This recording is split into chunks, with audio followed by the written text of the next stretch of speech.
কিছুদিন আগেও যিনি গোল করতেন মুড়িমুড়কির মতো, যার নামের পাশে জুড়ে গিয়েছিল গোল মেশিন তকমা, সেই আর্লিং হল্যান্ড যেন গোল করতে ভুলে গেছেন। এবার পেনাল্টি পেয়েও কাজে লাগাতে পারলেন না তিনি। ব্যর্থতার গণ্ডিতে আটকে পড়া ম্যানচেস্টার সিটিকে তাদের মাঠে রুখে দিল এভারটন। ইতিহাদ স্টেডিয়ামে বৃহস্পতিবার প্রিমিয়ার লিগের ম্যাচে সিটিজেনদের হতাশায় ডুবিয়ে 1-1 ড্রয়ে মূল্যবান একটি পয়েন্ট তুলে নিয়েছে অবনমন এড়ানোর লড়াইয়ে থাকা এভারটন। বার্নার্দো সিলভার গোলে সিটি শুরুতে এগিয়ে যাওয়ার পর সমতা টানেন ইলিমান এনজাই। হতাশায় মোড়ানো সিটির এদিন শুরুটা অবশ্য দারুণ হয়। কিছুটা সৌভাগ্যের ছোঁয়ায় 14 মিনিটে বার্নার্দো সিলভার গোলে এগিয়ে যায় তারা। টানা আক্রমণে প্রতিপক্ষের ওপর চাপ ধরে রাখার মাঝেই 36তম মিনিটে গোল হজম করে সিটি। দলের মতো নিজের সময়টাও বেশ খারাপ যাচ্ছে হল্যান্ডের। দ্বিতীয়ার্ধের শুরুতে দলকে ফের এগিয়ে নেওয়ার সুবর্ণ সুযোগ পেয়েও কাজে লাগাতে পারেননি তিনি।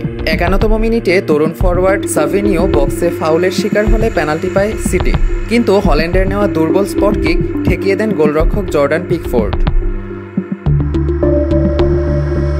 পুরো ম্যাচে বল দখলে একচেটিয়া আধিপত্য ধরে রেখে গোলের জন্য 24টি শট নিয়েও ব্যবধান গড়ে দিতে পারল না সিটি।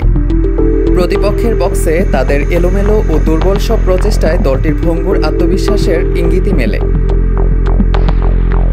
এই ড্রয়ের ফলে এক ধাপ এগিয়ে 6-এ উঠেছে সিটি।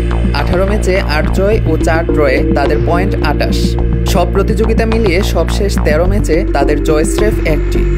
এক ম্যাচ কম খেলে 17 পয়েন্ট নিয়ে 15 নম্বরে এভারটন।